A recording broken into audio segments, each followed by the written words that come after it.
aspire to be like Esther, who counted here 4 times, each time, because over the years you experience a different thing based on where you are in your current season right now. Shem is a name. So the question, is it really the combination of the two words? And the answer is no. It is a quote from the Bible in the book of the prophet Isaiah, chapter 56, verse 5. We are going to prepare you for the visit. And there is an idea behind it, of course, especially in this country. I don't know where you traveled in the world, but I'm sure there are many other museums in the world about Holocaust. If you've been even to Berlin, you've been to Washington, or you've been to some other countries. But I'll tell you what is so unique about having it here, besides of the fact that it is Holocaust survivors for the most part, who were actually among the people who actually helped creating the state of Israel. This museum is not just about Holocaust. This museum is about Holocaust and rebirth. The rebirth of the state. The end. The end is a story of how we became a state. So it's starting, by the way, nice, because the Jews were thriving in different parts of especially East Europe. You know that there were towns in Poland that the majority of the people were Jews. There were 3 million Jews living in Poland just before the German invasion, what we call Barbarossa operation, into Poland, and today maybe in Poland 5,000 Jews. It's in a way always interest me.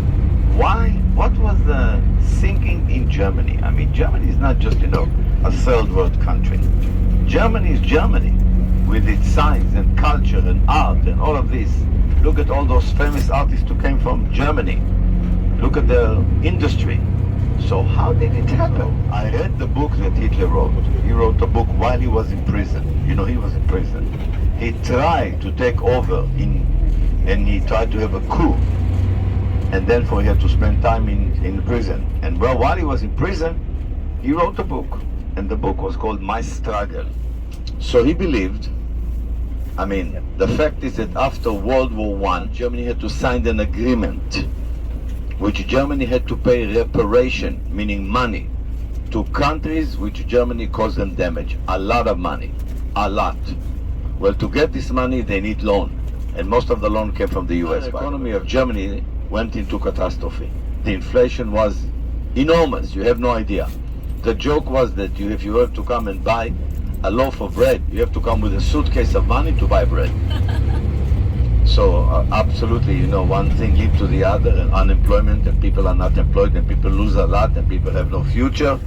And then comes somebody with a simple answer, and he says to the German, I know why your situation is like this. I can tell you the reason. First of all, you have a weak government, number one. Number two, there are people who make money from your problem.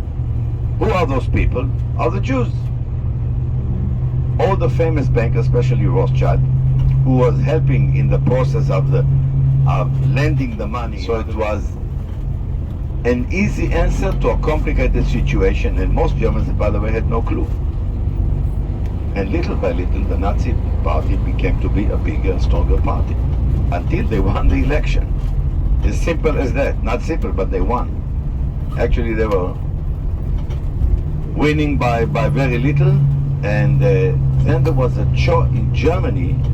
The president to actually determine the result of the election, who he could choose between two parties: the Communist Party, which had also a lot of voters, and the party of Hitler. And they said, we can play him around. We the president and another prime minister. He's a weak persona. We can play him. Within a few months, he will be out. So when he was appointed to be the Chancellor of Germany, he fired them. After half a year, he fired them, and he even changed the German law for any other minorities. The Jews could no longer owning their own business. They had to have a local partner. They could no longer teach in universities. Albert Einstein understood, and he immediately left Germany, even before I think right after the election, and went into the US. And the final idea is these people, the Jews, are not worthy to be called human being because of what they have done to us, to the German, and we are going to send them to labor camps, which is actually test camps. Those who can work until you have no more power, no more strength, because you are not really fed well, and when you become like useless, what we are going to do is actually send you to the death. And they orchestrated the plan. I don't know how many of you have been to Germany.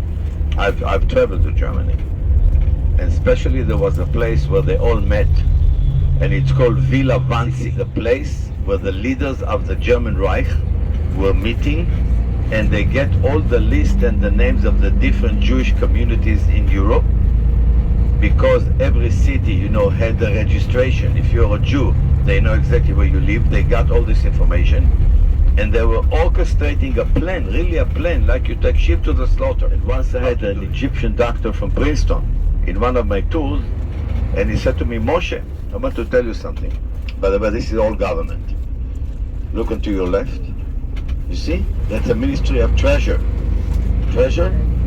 Okay, we need treasure. The upper floor is the IRS. IRS, some people call it Wailing Wall. Or in a minute, Prime Minister's office. It looks kind of, you know, run down. This is the office. This is the Prime Minister office. Okay? Next to it is the Federal Bank, State Bank. This one, State Bank. On the right side, on the right side, the new Supreme Court. Take a look on your right. It's really an amazing building, the newest building in this whole area, which is the highest building in all, and on purpose, deliberately, because we believe the law should be above all. And that's a foreign ministry on the left. Foreign ministry. In other words, Ministry of Foreign Affairs. So this professor that I met said to me, Moshe, you know what? I read the research that somebody claimed that it can only be 4.5 million Jews, cannot be 6. So 6 is a crime, but 4.5 is not. It's okay. People are... So, but I'll tell you what is the lesson we have learned. I mean, by the way, 18 million Jews lived before World War II. 18 million. We had lost a third, and among them, 1.5 million children. 1.5 million children. Just think about it. The only crime, they're Jews. When you kill the younger generation of any nation, you kill their future. And that was pretty much the plan. By the way, if it was not for the invasion of the USA to the war, to the real war, I'm not sure what would be the result. I mean, maybe finally the Allies would have won, but it would take much longer. So World War II was over in May 45. 3 years later, exactly, the State of Israel was born. With a clear message. We are creating a safe home for a Jew. That's our goal. That's our mission. It's not just a state. I mean, unlike many other states, we made a promise. Every Jew, wherever he is, doesn't matter where, we create a home for him. And therefore, if you're a Jew and you live somewhere in the world, and you want to come and live here, almost automatically you become an Israeli citizen. Almost automatically, even only if one of your grandparents was a Jew. Only if one, not two, look at me, one. Why? Because the Nuremberg law of the Nazi party was that if one of your grandparents is a Jew, you are good enough to be sent to the death camp. If you are good enough to die, you're good enough to live. Okay? It's called the grandchild law. Grandchild, meaning if you're only a grandchild of one of the grandparents. We call it the grandchild law in Israel. It's called the law of return, and this is why. So we had created, that was the idea of Israel, the state of Israel, is to create a safe home. It's not just a country, not just a state. And believe it or not, we did it. I don't know how many of you know the story of the Jews of Ethiopia. Ethiopia? Africa? Okay. The Jews, the regime of Ethiopia was changing, became communist, became very harsh for the Jews. Many of the Jews escaped to the Sudan. They felt not safe. It was in the 80s, the state was already there. We rescued the Jews of Ethiopia, and in a certain operation, that we did, we lift up from the Sudan, you know, Sudan and Israel is not really having any, now we have a relationship with the south of Sudan, but at the time, we landed planes in the Sudan desert, next to a place which we were able to make it into a holiday village, supposedly holiday village training people how to be divers. In other words, our Mossad, the state of Israel, bought a place in the Sudan, which we managed, and you could come and be taught how to be divers, but it was a cover. The cover was really to give these people a place to stay before we lift them up. And in one day, we lift up from the Sudan all the way here, 14,000 people. I'm not sure that you can really imagine what it means to take 14,000 people and lift them all the way, airlifting them.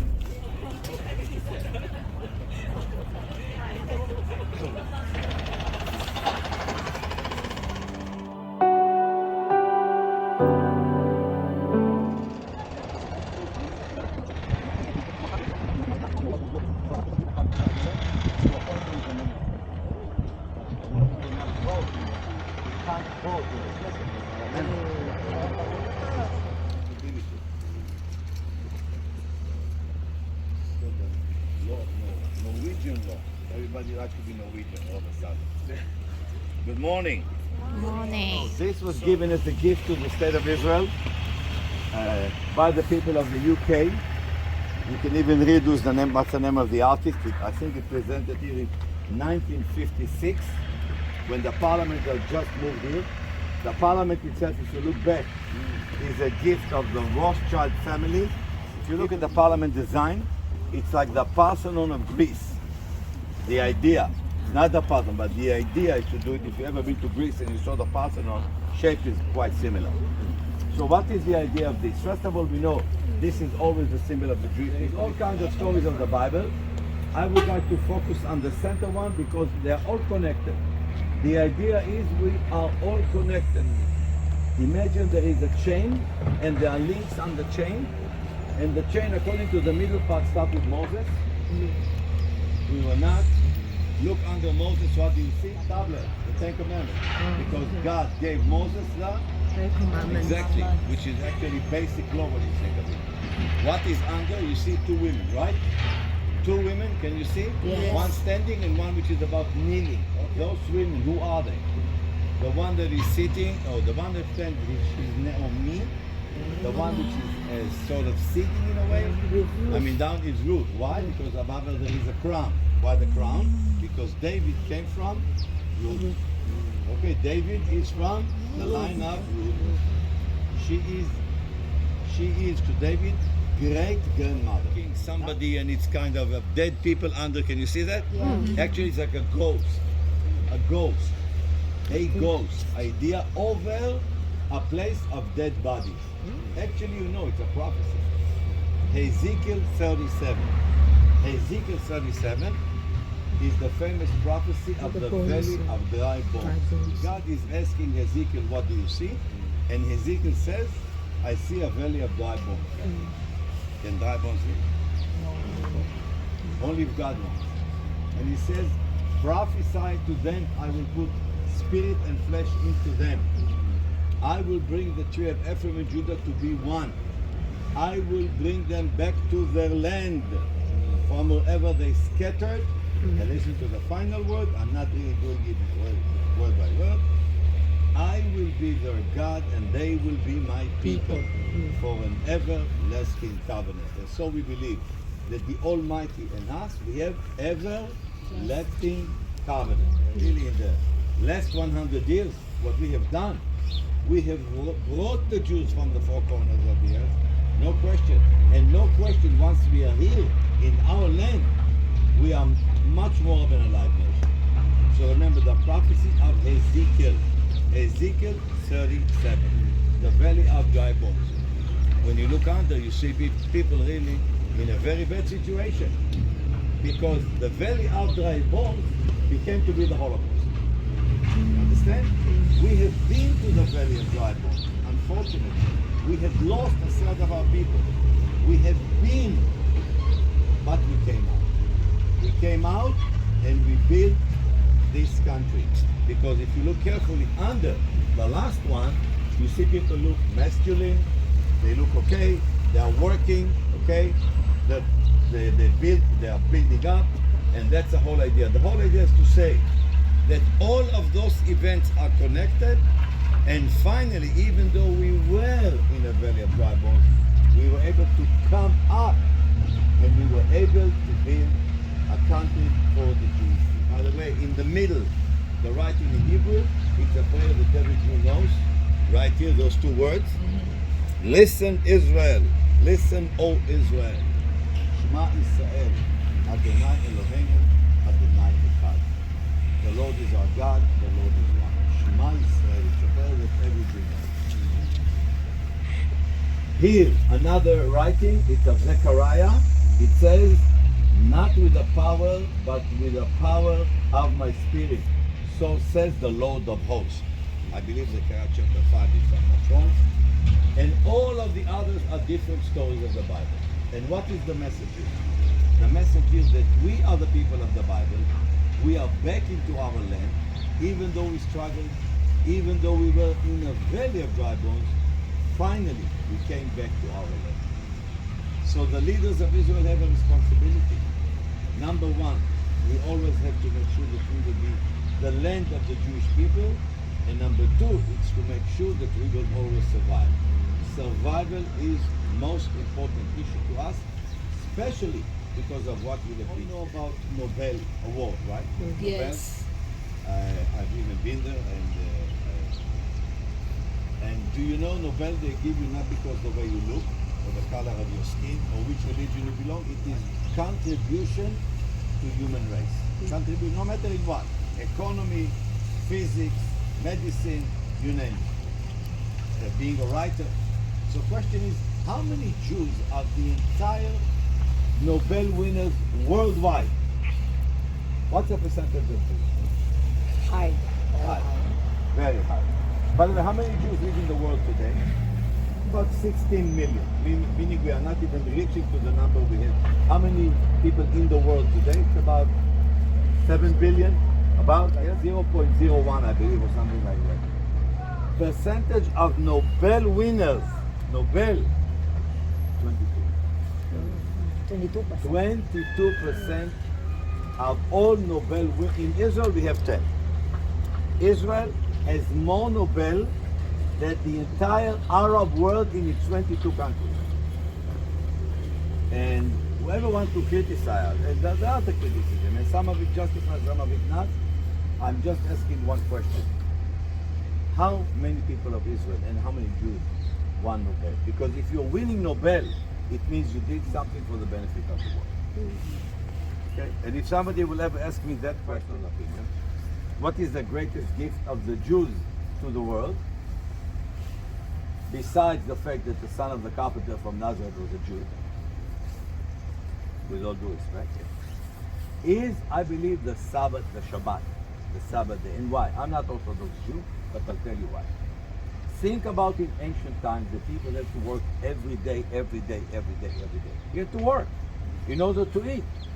And some people came, a nation came and said, God, through Moses, you must have a day that you have to stop and you have to devote to family and God.